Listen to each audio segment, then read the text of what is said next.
Hi viewers, welcome back to Sahara TV. My name is Adiola Fayon. Today we're talking about an exciting documentary in the movie, a biopic about the life of a renowned African artist, El Anatsui.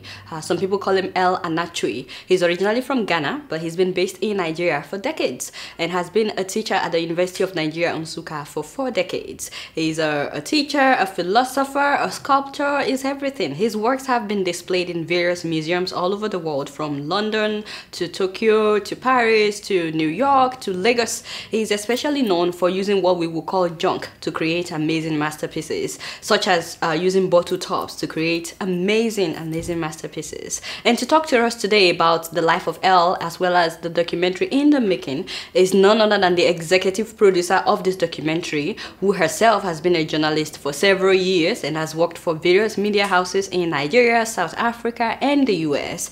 Now she has her own media company known as Africa Related Production. Please help me to welcome to the studio of Sahara TV, Oyiza Adaba. Welcome to Sahara TV. Thank you. It's great to be here. It's so nice to have you, and I love the colors. Oh, thank you. So, just in case someone out there is not familiar with El, I mean, we both are very familiar with his works, but do you mind just telling us a little bit about him for our audience? El Anatsui is a... You said Anatsui. So sometimes it's Anatsui, sometimes it's depends Anatsui. on, yeah, if you're the typical average Ghanaian person and you're pronouncing it in the Ghanaian way, it's Anatsui, you know. But for the rest of humanity, it's Anatsui. It's Anatsui. Pronounced just as it's spelled, but the right pronunciation is Anatsui. Okay. He was born in Ghana, moved to Nigeria in '75. He's originally from Ghana, but he's been a professor at the University of Nigeria in Nsukka, teaching fine arts and visual arts, and he's done so over the last 4 decades almost, and has recently retired, but he's still an artist, and he's worked with different materials, from ceramics to woods to newspapers to printing plates. Recently, the bottle caps that he's become very, very famous for. Yeah. And so if you do mention him in the art world, he is very, very popular. Everywhere else, maybe not everybody knows about El, but his work speak for itself. I see. You know, talking about the bottle caps, I mean, when you look at each of these pieces, it's like unbelievable that he actually made that with bottle caps. Yes. A lot of people may not be familiar with the amount of work that goes into making these pieces, and I was reading somewhere that sometimes a piece could take up to like 2 months. Yes, it could take that long, and even longer depending on, and the way he doesn't work in, he works in the most non-traditional way. There's no format. There's a, for lack of a better word, there's a method to the madness, but there's no, he wouldn't work like every typical artist out there. You know, he can work on a piece and keep it and, you know, ponder on it, reflect on it and come back to it again. It could take months, it could take, you know, it could take a long time. And initially, you know, that's how he started off. But he's gotten help now. He's gotten a lot of help from the community.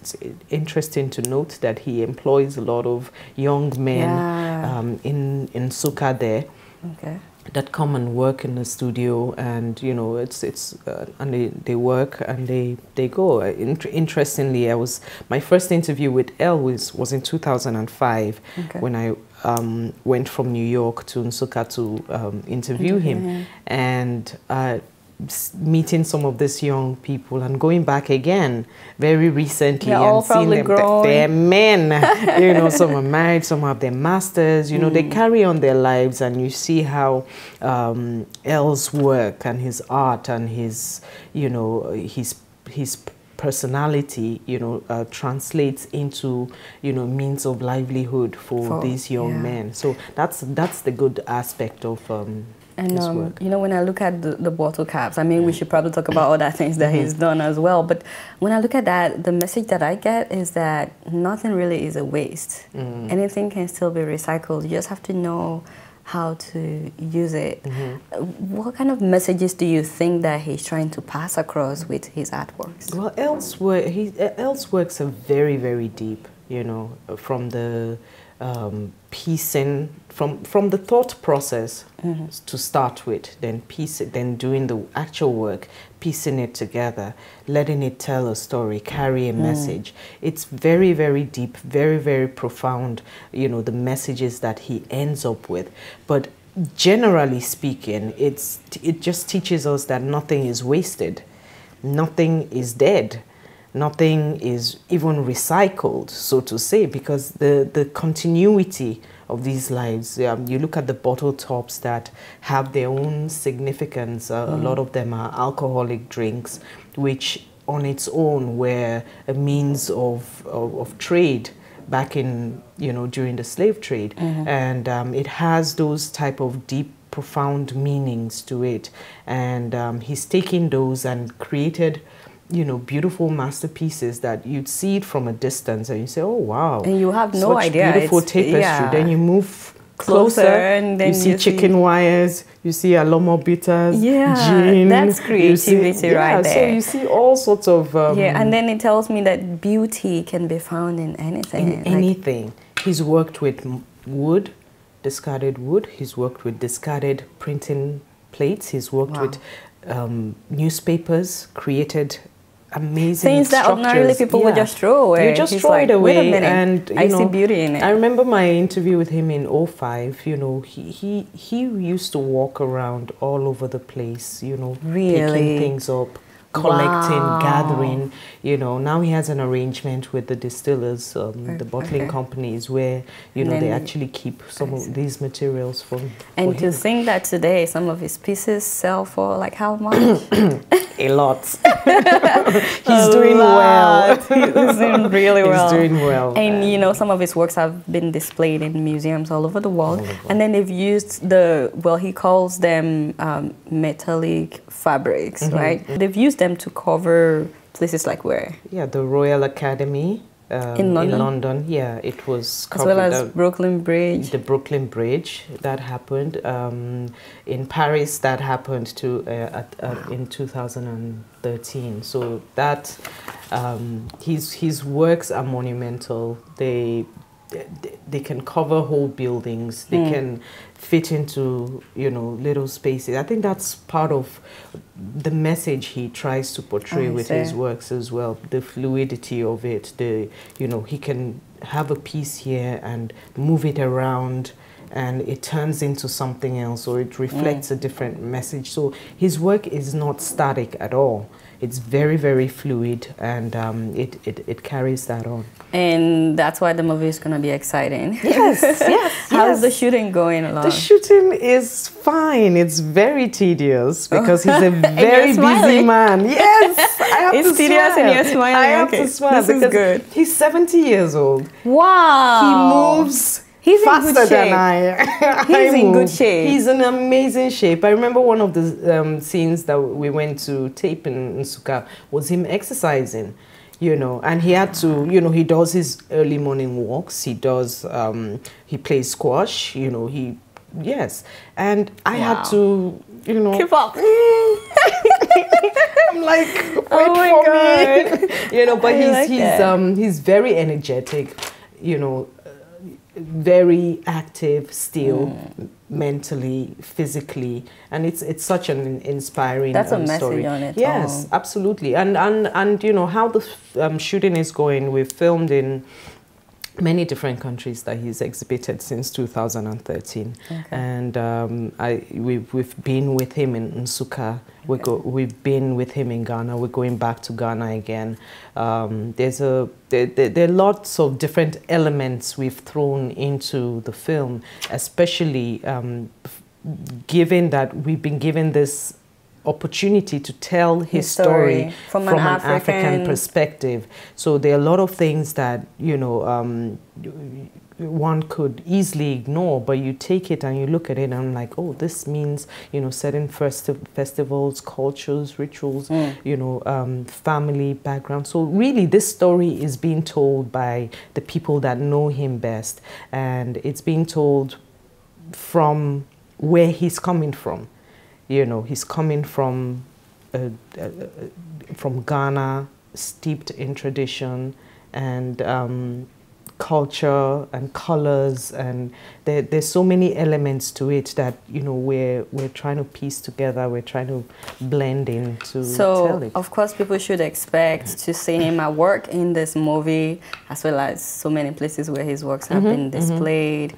And they should expect to see the process of putting all these things together. Yes, yes. But not just that, they will probably meet some of his family members. His family members, yes. What else should we look forward to in the movie? His friends, his contemporaries, people that exhibit on his behalf, the curators, what's in the curator's head when he or she receives the package, the piece that has just arrived from Nsukka, you know, their picture. The process is so interesting, from the thought to the actual work to the packaging to shipping to across the Atlantic to a museum here. You follow the installation process, and I mean it takes days. He's involved in some of that, some he leaves to the curators. So he's really very supportive, he doesn't tell you no that's wrong, no, but you know, he works with, you know, everybody along the way. I've seen some of the installations and I was like,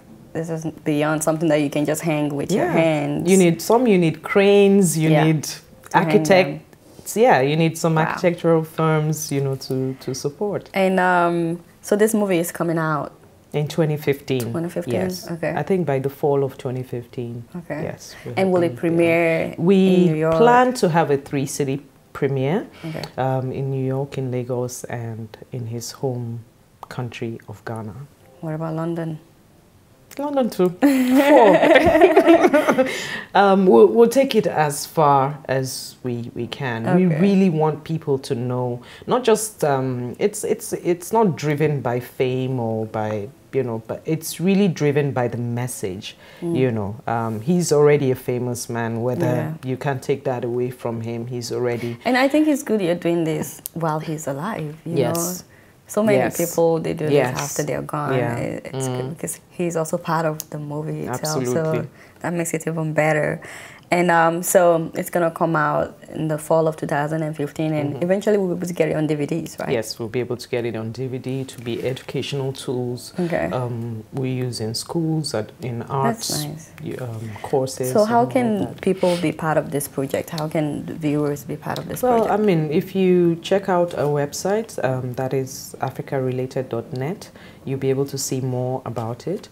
You can also email us on elfilm, ELFILM, at africarelated, one word, .com. That's how to reach us if you want to support us. I mean, funding is still, you know, you're still raising funds. Yes, we're still raising funds. There's still a bit to do. We've done a lot. There's still so much more to do. We want to, you know, we want to put Nsukka on the map. You know, I mean, nobody talks about Nsukka outside of, but I think Elle has done that without even, you know, mentioning it, or even maybe without even knowing, you know, he's put Nsukka on the map. And I think it's very significant that this is an African artist, because if he were to be European, or if he were to be British, or, I mean, by now there would have been all kinds of documentaries and stuff about him. So even I think Hollywood would have joined in, and, you know, maybe. So I think it's a project that is is worthwhile. People should be excited to be part of this, you know. Because and for the people that know, and appreciate, yes, but it's an extra sale to, you know, the people that, but once they get to know of his work, it's amazing.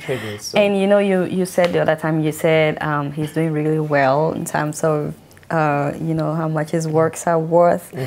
And I just was thinking about the fact that there may be someone out there, young person that is thinking about going into arts, and maybe their parents, well, it's starting to get better, but there was a time that so many African parents, all they want their children to do is be a doctor or a lawyer or something. They had the do you think you can, do you think you can inspire a young person today that is watching, that is maybe thinking of going into creative professions? Because art is a creative profession. It is. You have to be very creative. It is, absolutely. So. I think his work does inspire people, especially the young generation. I've had the privilege of meeting some of his students from, doing this project, and that have gone off to be, artists, renowned artists in their own rights. Yes, they have, their names and their works speak for them.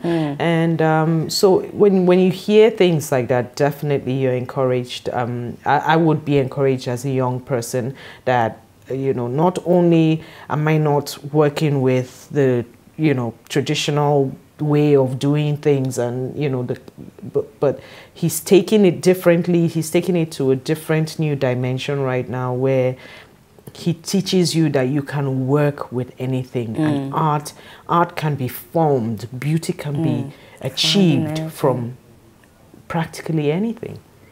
Thank you so much. And lastly, I was just going to ask you about Africa-related production. Yeah. Tell us a little bit about you. I love to say that. Yes. And how people can reach you, if they want to, employ your services as well. Well, our company, Africa Related, was registered in the US and also in Nigeria. Okay. So we have US and Nigeria presence.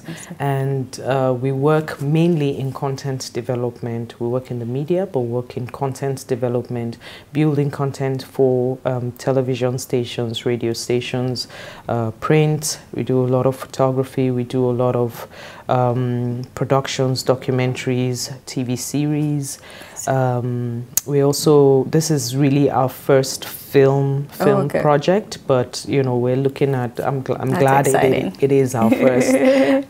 But basically that's the bulk of what we do. And again, we can be reached on our website, africarelated.net.